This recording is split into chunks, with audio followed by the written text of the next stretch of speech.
ये कुंभवाणी है। अब आप निखिल कुमार से कुंभ समाचार सुनिए। प्रधानमंत्री नरेंद्र मोदी ने मन की बात कार्यक्रम में कहा, महाकुंभ विशाल जनसमूह, अकल्पनीय दृश्य और समता तथा समरसता का अतुलनीय संगम है। लाखों श्रद्धालुओं ने मेला क्षेत्र में पब्लिक एड्रेस सिस्टम के माध्यम से कुंभवाणी से मन की बात कार्यक्रम सुना। महाकुंभ में गणमान्य व्यक्तियों के आने का सिलसिला जारी। मौनी अमावस्या अमृत स्नान पर्व की तैयारियां तेज। और महाकुंभ में सूचना तथा प्रसारण मंत्रालय की डिजिटल प्रदर्शनी में महिलाओं के सामाजिक आर्थिक सशक्तिकरण की योजनाओं और कार्यक्रमों को प्रमुखता दी गई। प्रयागराज में महाकुंभ के दौरान लाखों लोगों ने आकाशवाणी से प्रसारित प्रधानमंत्री के मन की बात कार्यक्रम को सुना। ये कार्यक्रम मेला क्षेत्र में पब्लिक एड्रेस सिस्टम से कुंभवाणी चैनल पर प्रसारित किया गया। प्रधानमंत्री ने महाकुंभ के विभिन्न पहलुओं पर चर्चा की। उन्होंने कहा कि ये आयोजन विविधता में एकता का प्रतीक है। प्रधानमंत्री नरेंद्र मोदी ने कहा कि कुंभ अनेकता में एकता का उत्सव है और लोग संगम की रेती पर एकत्र होते हैं। उन्होंने कहा कि कुंभ में अमीर और गरीब सभी एक साथ संगम में डुबकी लगाते हैं, जो देश की एकता को दर्शाता है। प्यारे देशवासियों, प्रयागराज में महाकुंभ का श्री गणेश हो चुका है। चिरस्मरणीय जन सैलाब, अकल्पनीय दृश्य और समता समरसता का असाधारण संगम। इस बार कुंभ में कई दिव्य योग भी बन रहे हैं। कुंभ का ये उत्सव विविधता में एकता का उत्सव मनाता है। संगम की रेती पर पूरे भारत के, पूरे विश्व के लोग जुड़ते हैं। हजारों वर्षों से चली आ रही इस परंपरा में कहीं भी कोई भेदभाव नहीं, जातिवाद नहीं। इसमें भारत के दक्षिण से लोग आते हैं, भारत के पूर्व और पश्चिम से लोग आते हैं। कुंभ में गरीब अमीर सब एक हो जाते हैं। कुंभ में युवाओं की भागीदारी पर प्रधानमंत्री ने कहा कि जब युवा पीढ़ी अपनी सभ्यता से गर्व के साथ जुड़ती है तो उसकी जड़ें मजबूत होती हैं। साथियों, इस बार आप सब ने देखा होगा कि कुंभ में युवाओं की भागीदारी बहुत व्यापक रूप में नजर आती है। और ये भी सच है कि जब युवा पीढ़ी अपनी सभ्यता के साथ गर्व के साथ जुड़ जाती है तो उसकी जड़ें और मजबूत होती है और तब उसका स्वर्णिम भविष्य भी सुनिश्चित हो जाता है। हम इस बार कुंभ के डिजिटल फुटप्रिंट्स भी इतने बड़े स्केल पर देख रहे हैं। कुंभ की ये वैश्विक लोकप्रियता हर भारतीय के लिए गर्व की बात है। आकाशवाणी समाचार से बात करते हुए कुछ श्रद्धालुओं ने मन की बात सुनने के बाद अपने विचार साझा किए। आज 11 बजे प्रधानमंत्री जी के मन का बात सुनने को मिला, काफी अच्छा लगा और वास्तविक जो है महाकुंभ में एकता का संदेश देता है और सभी कोई श्रद्धालु से भी यही वो है कि सब कोई एकता का ही संदेश दे और सांस्कृतिक कामों में लगे रहे। मैं यहाँ आज स्नान करने आई थी, जिसमें मैंने प्रधानमंत्री की मन की बात का ऑडियो सुना, जिसमें उन्होंने बहुत सारी अच्छी अच्छी बातें बताई, जिसमें उन्होंने ये बताया कि महाकुंभ जो है वो एकता का प्रतीक है। मोदी जी ने जो किया है वो बहुत ही अच्छा किया है। कुंभ में बहुत ही अच्छी व्यवस्था है और युवा पीढ़ी जो आ रही है उनके लिए आगे सोच भी अच्छी है मोदी जी की। कुंभ के मेले में कोई व्यवस्था में कोई कमी नहीं है, साफ सफाई बहुत अच्छी है, बहुत अच्छी प्रशासन ने व्यवस्था कर रखी है कुंभ के मेले में। प्रधानमंत्री जी का मन की बात हम लोग सुनने लगे और काफी अच्छा लगा कि प्रधानमंत्री जी युवाओं के बारे में काफी बात कर रहे हैं, इस मेले के बारे में बात कर रहे हैं और इस मेले में युवाओं की जो भागीदारी थी बढ़ चढ़ के उसके बारे में बात कर रहे हैं। तो काफी सुन के अच्छा लग रहा है कि हम लोगों के बारे में प्रधानमंत्री इतना सोचते हैं, इतना हम लोगों के बारे में बोलते हैं, युवाओं की इतनी चर्चा करते हैं, युवाओं के प्रति इतना सजग रहते हैं। हमको बहुत सुन के अच्छा लगा। प्रधानमंत्री महोदय जो बता रहे हैं उससे जो है हमारे देश के जितने भी साथी यहाँ आ रहे हैं वो अच्छे से जो है उसको सुन करके उनसे प्रेरणा भी ले रहे हैं और देश विदेश के भी जितने भी यात्री यहाँ आ रहे हैं सभी लोग उनकी जो है बातें सुन करके सब लोग महाकुंभ का आनंद उठा रहे हैं।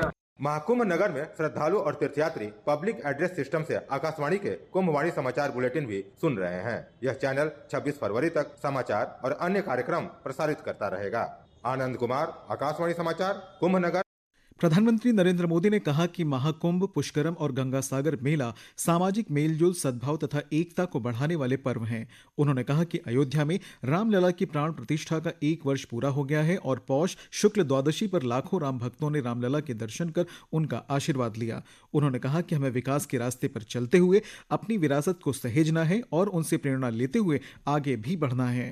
महाकुंभ नगर में श्रद्धालु और तीर्थयात्री कुंभवाणी से कुंभ समाचार बुलेटिन सुन रहे हैं। इस प्रसारण से श्रद्धालुओं को मेले से जुड़ी सभी सूचनाएं मिल रही हैं। ये समाचार बुलेटिन सवेरे 8:30 बजे से 8:40 तक, दोपहर 2:30 बजे से 2:40 और रात 8:30 बजे से 8:40 पर प्रसारित होते हैं। महाकुंभ को समर्पित आकाशवाणी के कुंभवाणी चैनल की शुरुआत 10 जनवरी को मुख्यमंत्री योगी आदित्यनाथ ने प्रयागराज में की थी। महाकुंभ में गणमान्य व्यक्तियों के आने का सिलसिला जारी है। कई प्रमुख राजनीतिक हस्तियों ने आज मेला क्षेत्र में अपनी उपस्थिति दर्ज कराई। इस बीच मौनी अमावस्या अमृत स्नान पर्व की तैयारियां तेज हो गई हैं। बात करते हैं हमारे संवाददाता प्रवीण मिश्र से। आज कौन कौन से प्रमुख व्यक्ति महाकुंभ में पहुंचे हुए हैं? बिल्कुल, अगर हम आज का दिन की बात करें तो आज से सुबह उत्तर प्रदेश के मुख्यमंत्री योगी आदित्यनाथ पहुंचे हैं यहाँ पर वो अरैल साइड में परमार निकेतन गए, वहां से साधु संतों से मुलाकात की, फिर संगम क्षेत्र का दौरा भी उन्होंने किया है। तो मौनी अमावस्या को लेकर के क्या तैयारियां की गई हैं, अधिकारियों का कुछ समीक्षा बैठक भी की है। साथ ही साथ जो है राजस्थान के मुख्यमंत्री भजनलाल शर्मा ने भी मुख्यमंत्री जो है वो भी संगम में डुबकी लगाए हैं और केंद्रीय मंत्री मनोहर लाल खट्टर भी प्रयागराज पहुंचे हुए हैं और यहाँ पर अखाड़ों में साधु संतों से मुलाकात करें। तो अगर हम बात करें कि आज पूरे दिन जिस तरह से दिन खुला हुआ है और पूरा संगम क्षेत्र श्रद्धालुओं से गुलजार है, फिर उसकी आभा है, उसको देखने के लिए देश के कोने कोने से लोग आ रहे हैं। इसी क्रम में जो भी राजनीतिक दल के लोग हैं, जो भी गणमान्य लोग हैं, वो भी पहुंच रहे हैं जी। और आम श्रद्धालुओं की कैसी गतिविधियां हैं आज की?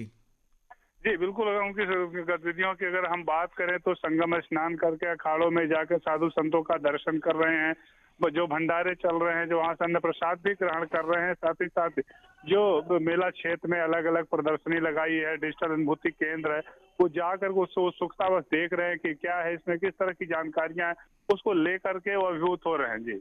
जी जानकारी के लिए धन्यवाद। इटली से आए एक प्रतिनिधिमंडल ने मुख्यमंत्री योगी आदित्यनाथ से लखनऊ में भेंट की। इस दौरान महाकुंभ से लौटी महिलाओं ने मुख्यमंत्री के समक्ष रामायण, शिव तांडव और भजनों का पाठ किया।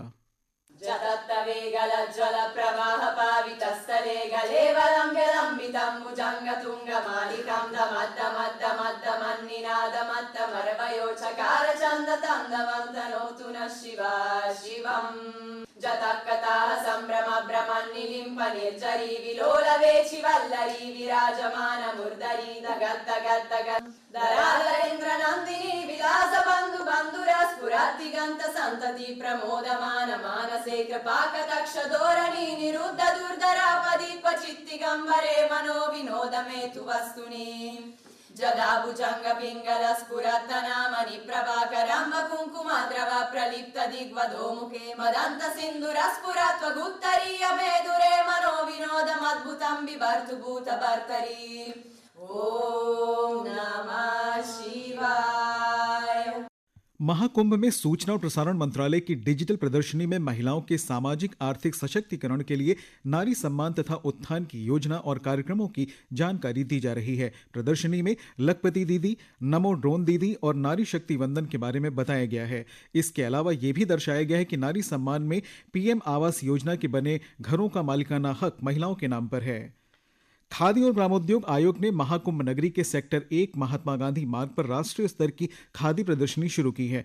इसमें कुल 152 स्टॉल लगाए गए हैं, जिनमें 98 स्टॉल खादी उत्पादों और 54 स्टॉल ग्रामोद्योग उत्पादों के हैं। इस प्रदर्शनी में भारत के 20 से ज्यादा राज्यों के उत्पाद शामिल हैं, जिनमें कश्मीर से लेकर तमिलनाडु और महाराष्ट्र से लेकर नागालैंड तक के उत्पाद शामिल हैं। ये प्रदर्शनी प्रयागराज में 26 फरवरी तक चलेगी।